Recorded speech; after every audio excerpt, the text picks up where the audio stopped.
15 दिसंबर 2025 उत्तर प्रदेश संबल district के चंदौसी शहर में लोकेटेड पतरौआ रोड पर बने नाले के आसपास कुछ कुत्ते एक पॉली बैग को लेकर आपस में झगड़ रहे थे।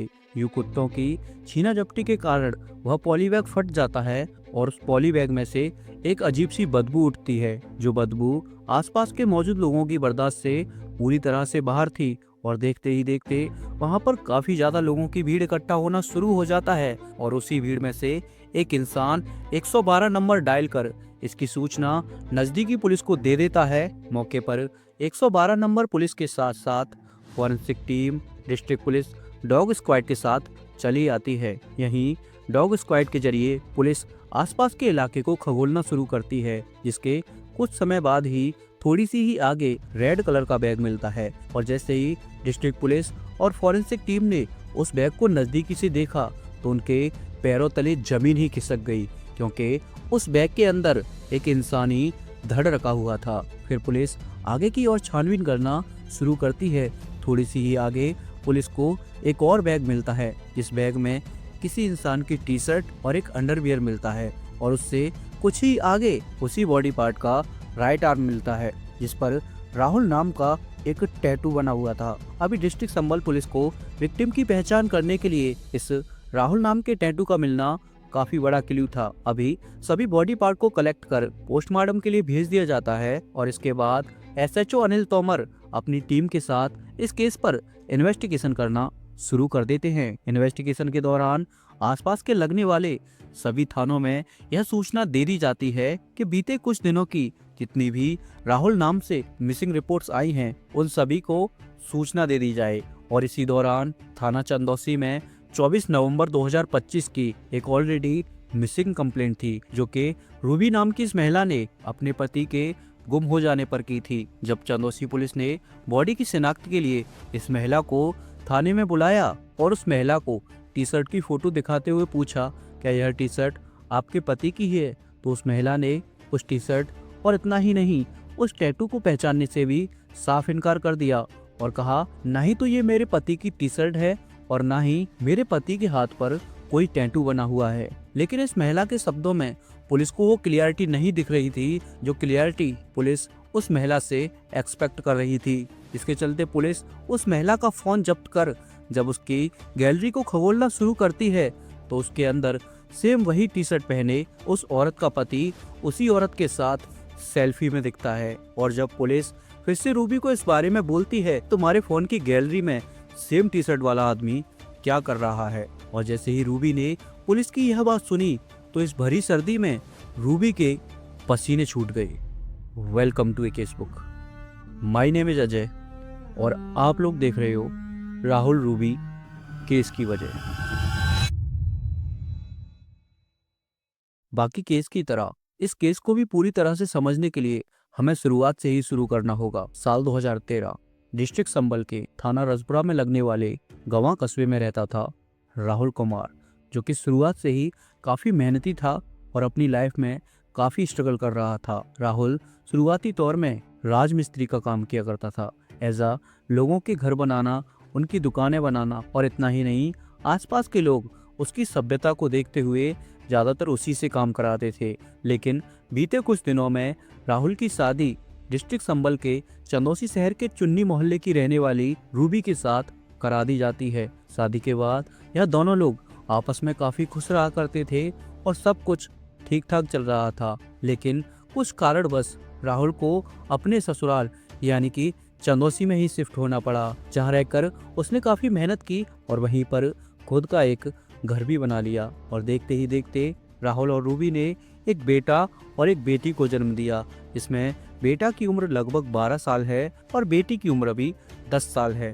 दोनों माइनर हैं, इसी वजह से इस वीडियो में मैं दोनों की डिटेल्स ज़्यादा नहीं दे सकता। इस परिवार में सब कुछ सही चल रहा था, सब कुछ नॉर्मल था और राहुल ने भी काफ़ी स्ट्रगल करने के बाद लाइफ में आगे बढ़ने के लिए राजमिस्त्री के काम को बंद कर अपने घर के अंदर जूते चप्पलों का कारोबार डाल लिया था, जहां पर वह जूते चप्पलों की सेल्स के लिए ज़्यादातर बाहर ही रहता था। जहां एक तरफ राहुल अपने परिवार को पालने के लिए जी जान से मेहनत कर रहा था, वहीं दूसरी तरफ रूबी भी घर पर रह अपने बच्चों का काफ़ी ख्याल रखती थी। जहां एक तरफ बाहर से दिखने में इस कपल की बॉन्डिंग दिखने में जितनी अच्छी लग रही थी, दरअसल वह अंदर से उतनी ही ज्यादा खोखली थी, क्योंकि जो राहुल की वाइफ रूबी थी, कुछ सोर्सेस का ऐसा कहना है रूबी के कई लड़कों के साथ राहुल के होते हुए भी एक्सटर्नल अफेयर थे, जिसके चलते राहुल जब कभी व्यापार के लिए घर से बाहर जाता तो उस दौरान रूबी उनमें से किसी एक न एक को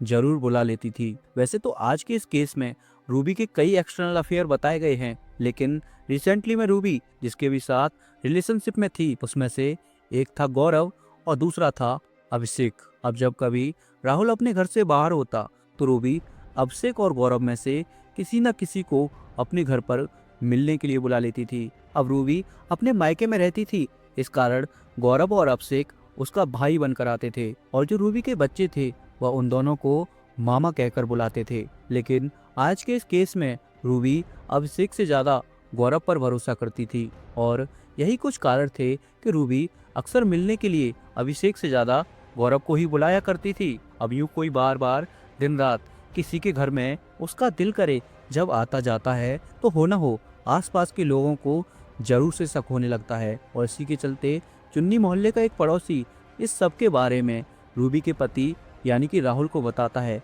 कि जब तुम व्यापार के लिए बाहर निकल जाते हो तो तुमसे पीछे अभिषेक और गौरव तुम्हारी पत्नी से मिलने के लिए आते हैं। शुरुआत में तो राहुल को केवल यही लगा कि ये पड़ोसी हम दोनों हस्बैंड वाइफ के बीच लड़ाई कराना चाहता है, लेकिन दूसरी तरफ राहुल को उस पड़ोस की बातों पर यकीन भी हो रहा था। इसीलिए 18 नवंबर 2025 की शाम लगभग 5 बजे के आसपास राहुल रूबी को बोल देता है कि मैं काम के सिलसिले में बाहर जा रहा हूँ, आप बच्चों का ख्याल रखना, मैं कल तक ही वापस आऊँगा। लेकिन इस दौरान राहुल ने अपनी पत्नी के काले राज जानने के लिए उससे झूठ कहा था कि वह काम के सिलसिले से बाहर जा रहा है, बल्कि राहुल यह सब बोल फर्स्ट फ्लोर पर बने एक रूम में जाकर छिप जाता है। पूरे 5 घंटे छिपने के बाद तकरीबन रात के 11 बजे के आसपास राहुल के घर का दरवाजा खुलता है, और दरवाजा खुलते ही राहुल देखता है कि उसका ही पड़ोसी गौरव उसकी पत्नी से मिलने आया है। अब गौरव सीधा सेकंड फ्लोर पर बने रूबी के रूम में पहुंच जाता है, जहां पर कुछ समय इंतजार करने के बाद राहुल सोचता है कि यही मौका है और मैं दोनों को बातें करते हुए रंगे हाथों पकड़ लूंगा। और जैसे ही राहुल उस रूम में से निकल रूबी के रूम में जाता है तो वहां जाकर जैसे ही वह उस नज़ारे को देखता है, उसके पैरों तले जमीन ही खिसक जाती है, क्योंकि उसकी वाइफ और उसका पड़ोसी आपत्तिजनक हालत में पड़े हुए थे। जिसे देख राहुल को अपनी वाइफ पर काफी गुस्सा आता है और उसे बोलता है कि ये तेरा ही गांव है, तेरे ही गांव के लोग हैं, और तू नई सुबह आने दे, मैं तुझे बताऊंगा। उसे कहता है कि अगर मैंने भी तेरी इन्हीं हरकतों के कारण अगर तुझे सुबह होते ही पूरे मोहल्ले में निर्वस्त्र ना नचाया तो मेरा भी नाम राहुल नहीं है। अब राहुल की पत्नी और उस पत्नी का लवर उससे माफी मांगने की बजाय अपने मन में एक घिनौनी साजिश रच लेते हैं। वह चाहते हैं कि हमारे बीच का कांटा है और इसे क्यों ना हटा दिए जाए, और तभी पास में ही रखी रॉड से गौरव राहुल के सर पर वार कर वहीं पर उसकी हत्या कर देता है। लेकिन इस हत्या को अंजाम देने के बाद इनके मन में एक बहुत बड़ा डर था, और वो था कि इस बॉडी को किस तरह से इस घर से बाहर निकाला जाए। और इसी के चलते इन दोनों ने मिलकर एक ऐसा हॉरिफाइंग प्लान बनाया जिसे सुनने के बाद किसी भी इंसान की रूह कांप सकती है। एंड उस रात के लिए इन्होंने इस बॉडी को उसी रूम में छिपा दिया, और जो रूबी के दोनों बच्चे थे उन दोनों बच्चों को दूसरे रूम में सुला दिया। और एक नई सुबह आते ही गौरव ने पास के ही जानने वाले इस शख्स से एक ग्राइंडर मात्र 200 रुपए में किराए पर खरीदा। लेकिन इस शख्स ने बेझिझक गौरव को यह ग्राइंडर दे दिया, क्योंकि गौरव ऑलरेडी एक प्लम्बर का काम किया करता था और उसके पास से ग्राइंडर लाना ये उसका पहली बार नहीं था। एंड इसके बाद गौरव मार्केट में जा एक 29 इंची और एक 22 इंची 2 बैग खरीदता है, और बैग खरीदने के बाद रूबी के घर पर आ जाता है। फिर रूबी और गौरव दोनों मिलकर उस बॉडी के पूरे 6 टुकड़े करते हैं। एंड जिस दौरान गौरव और रूबी इस घटना को अंजाम दे रहे थे, उस दौरान उसके दोनों बच्चे स्कूल गए हुए थे।